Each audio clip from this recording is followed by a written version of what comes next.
It was supposed to be just a morning run. She tied her shoes like she always does, double knots, checked the laces, rolled her shoulders, took one last sip of water. The air was crisp, sun just peeking over the rooftops, the street quiet except for birds and the distant rumble of trash trucks. She kissed me on the cheek, her usual whisper, "Be back soon." She always runs the same path, down Maple, past the lake, loop around the park, back through Oak. It's her peace, her breath, her ritual before she starts the day.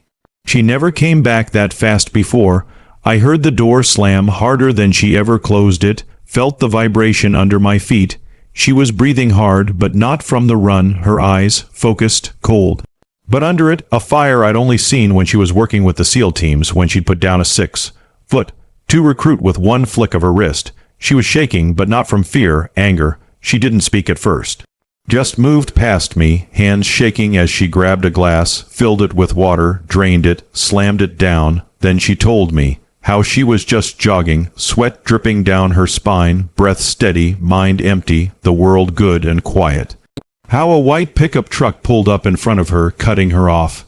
How 2 men stepped out, one older, belly hanging over a tactical belt, the other younger, nervous eyes, fake badge hanging from his neck.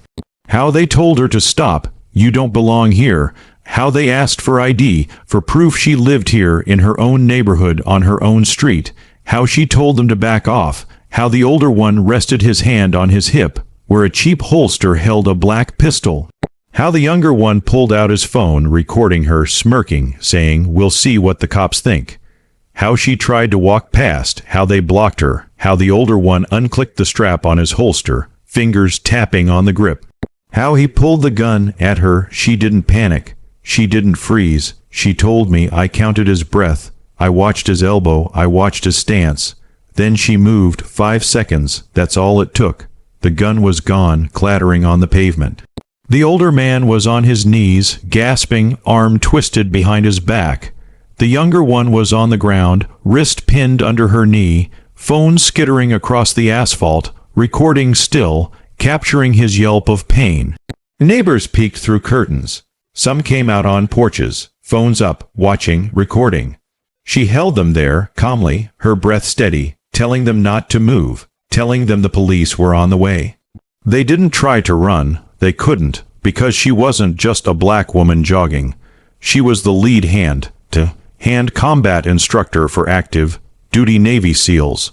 They picked the wrong woman, and they knew it. The sirens came, blue and red lights flashing, tires crunching on gravel, radios crackling. Real officers stepped out, hands on belts but no weapons drawn. They saw her, they saw them. They saw the gun on the ground, the fake badge, the tactical belt, the fear in the eyes of the 2 men now begging for mercy.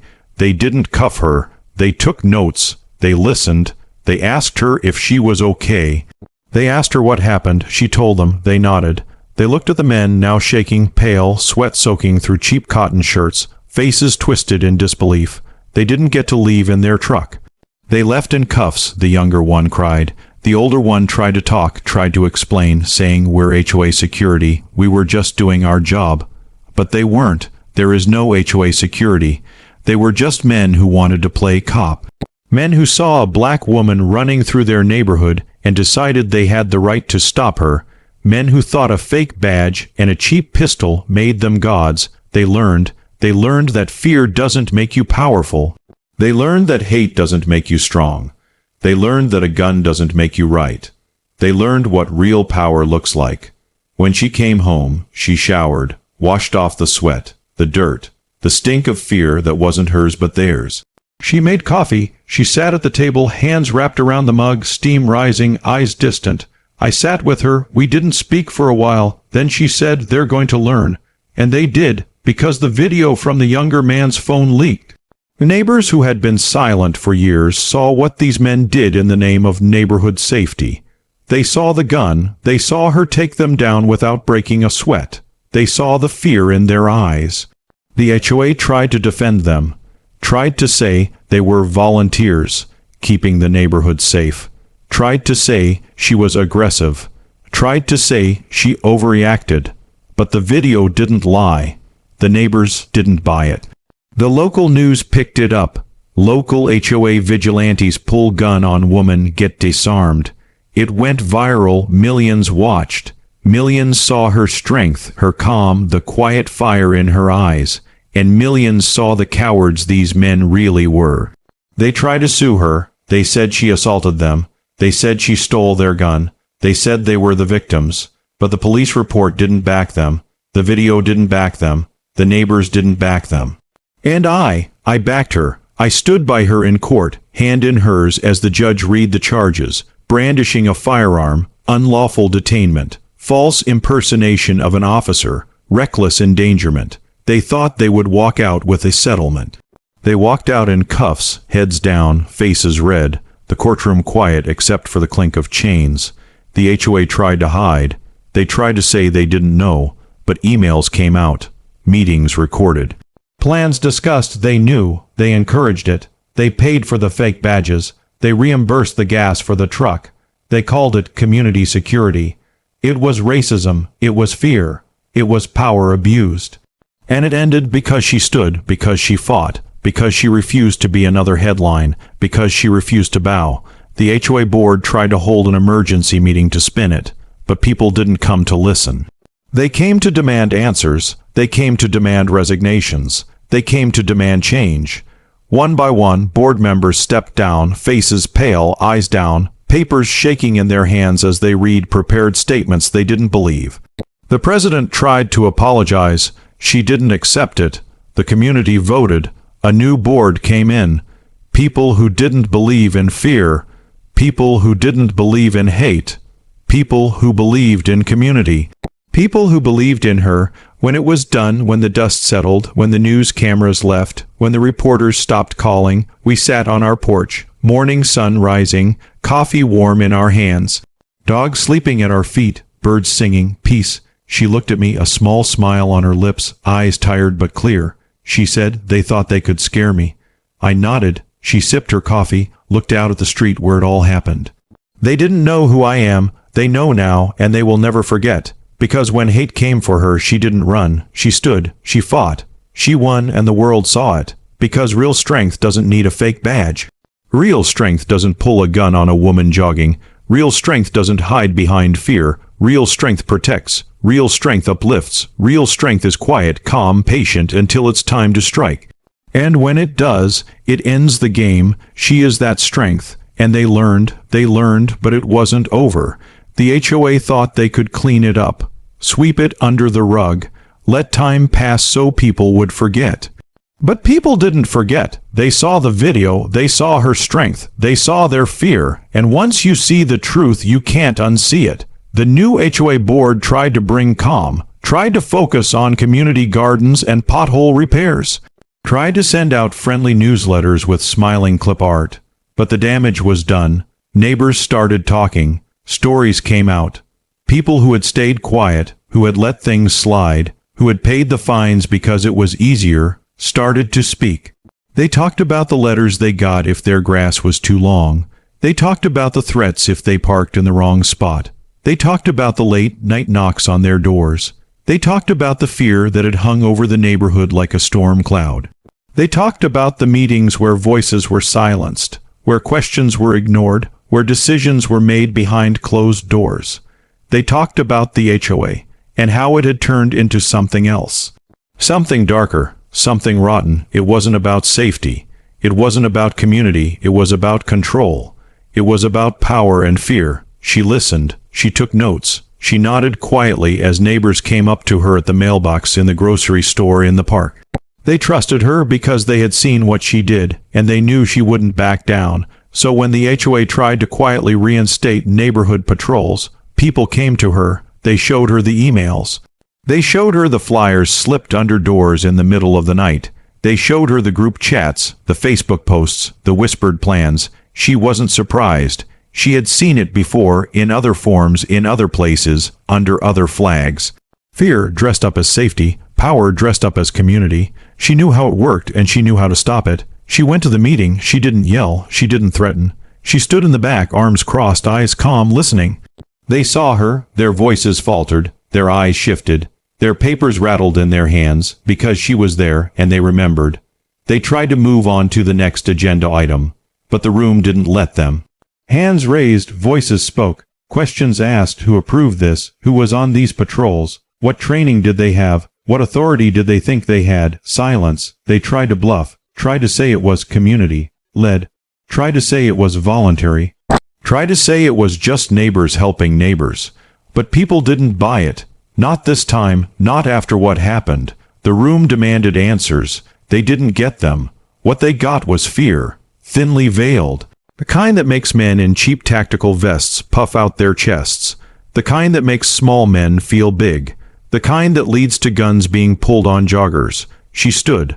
The room went quiet. She spoke. Quietly, clearly, this ends now. They tried to interrupt. She didn't let them. She laid out the law, the real law, the statutes they were violating, the liabilities they were exposing themselves to, the lawsuits that would bankrupt them, the criminal charges that would follow. She laid it all out, line by line, clause by clause. They had nothing to say, because she wasn't just a neighbor. She wasn't just a woman. She wasn't just a survivor of their fear. She was a leader, a protector, a fighter. They tried to adjourn the meeting. People didn't leave. They demanded a vote right there, right then, and they got it. The patrols were shut down, officially, immediately, but it didn't stop there. Because the old guard, the men who thought they could control a community with fear, didn't want to let go. They started a smear campaign. Anonymous flyers, fake social media accounts, rumors whispered on sidewalks. They called her aggressive. They called her dangerous. They called her a problem. They called her a threat. They said she didn't belong. They tried to make her the villain. They didn't realize they were making her stronger, because every lie they told, people came to her.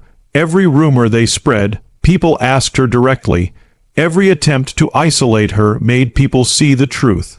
She didn't hide. She didn't cower. She faced them every day on her porch, in the park, at the store, on her morning runs. She was there, visible, present, calm, strong. They tried to silence her. They amplified her.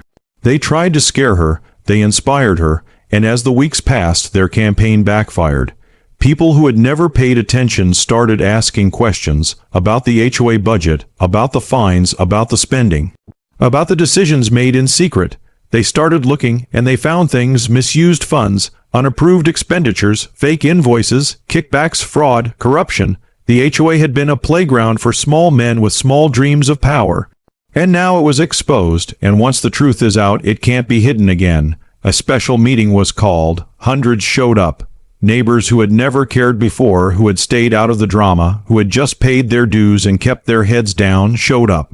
They wanted answers, and they wanted accountability. The board tried to explain, tried to deny, tried to deflect, tried to blame, but it was over. Votes were cast. New leaders were elected. The old guard was out. And the investigations began. The police who once shook her hand were now knocking on doors with warrants. Files were seized, computers taken, phones examined, arrests made. The men who pulled a gun on her had started something they couldn't finish. They had poked a bear they didn't understand, and now it was over for them, but not for her, because she wasn't done. She had seen what fear could do. She had seen what power in the wrong hands could become. And she wasn't going to let it happen again. Not here, not in her neighborhood, not to her people. She started a community watch, not with guns, not with fear, with people, real people, neighbors, families. Volunteers, trained in de-escalation, in communication, in first aid, in community building. They walked the streets. They helped with groceries. They checked on the elderly. They played with kids. They built gardens.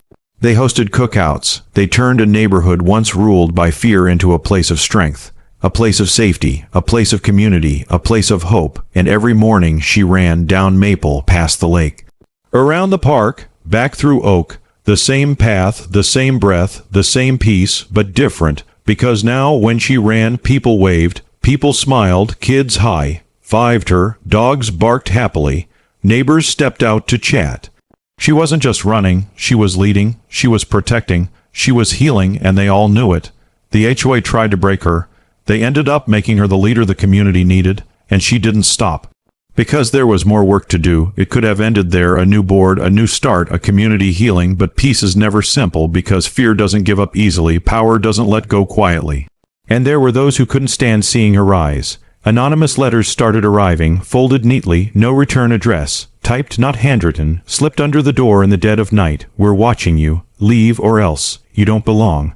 Sometimes the letters were in her mailbox, sometimes on her windshield, sometimes taped to the front door, always the same message. Fear. They wanted her to feel it, to remember it, to bow to it. They didn't understand her at all. Because she took those letters calmly each time, put them in a folder, marked the date, photographed them, logged them, and kept going. She didn't stop running. She didn't stop leading. She didn't stop building. They escalated, tires slashed on her car, spray paint on the fence, a brick through the window one night, glass shattering, landing on the kitchen floor. She stood in the dark, shards crunching under her boots, looking at the brick. She picked it up, no note this time, just the message written in black marker, get out. She didn't call me, she didn't scream, she didn't cry. She cleaned up the glass, boarded the window, made coffee. Sat at the table and planned. She installed cameras. She upgraded locks. She let the neighbors know, and they watched with her, because this wasn't just her fight anymore, it was theirs too. The next time the cameras caught them. Two figures in hoodies, moving in the dark, one carrying a can of spray paint, the other a knife slashing tires, laughing, thinking they were untouchable, until the police lights flashed, until the handcuffs clicked, until the hoods came down and the faces were revealed. Two sons of the old board members. Two young men raised on fear, raised on entitlement, raised to believe they owned the street, the block, the people. They learned they were charged, the video went public, and the neighborhood saw what hate looks like when it thinks no one is watching, saw what fear does when it thinks it can win, and saw how it fails. Because she didn't flinch, she didn't run, she didn't hide, she stood, and the people stood with her, they rallied. Neighbors repainted the fence together. They replaced her tires. They helped fix the window. They brought food. They brought tools. They brought themselves. And the fear that once lived on the street began to die, because they were stronger together. The community that once looked away now looked out for each other.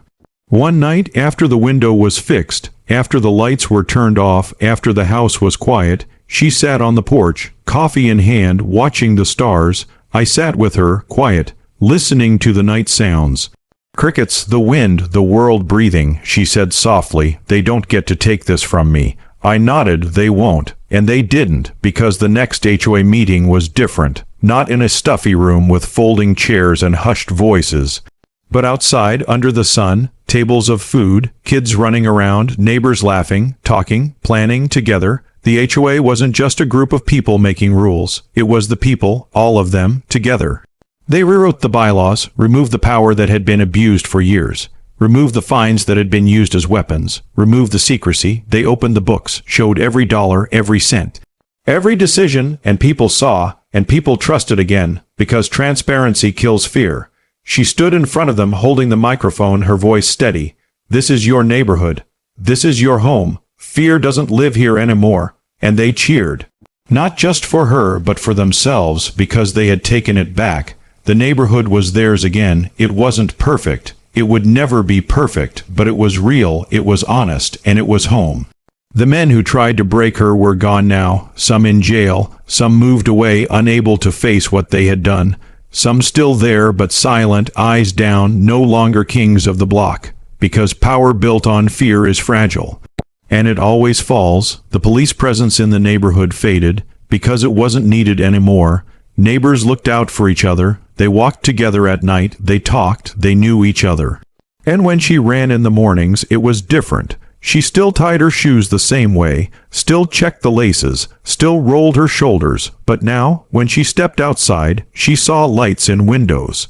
People waving, dogs wagging tails, kids laughing. She saw safety, not because someone was holding a gun, but because people were holding each other up. Because real safety isn't fear, it's trust, it's community, it's love. She jogged past the lake, past the park, past the houses that once watched her with suspicion, now waving, smiling. Past the houses that once watched her with suspicion, now waving, smiling, calling out, "Good morning." She smiled back, because it was a good morning, because she was free, because they were free. And the fear that once lived there was gone, burned away by truth, swept away by courage, drowned by love. She wasn't just the woman who had disarmed two men with a gun. She wasn't just the woman who had faced down a corrupt HOA. She wasn't just the woman who refused to leave. She was the heartbeat of the neighborhood now, and they knew it, she knew it. And as she finished her run, breath steady, sweat dripping, the sun rising, she looked back down the street. At the houses, at the people, at the life they had built together, and she whispered, "We're home," because they were, and they would be together always.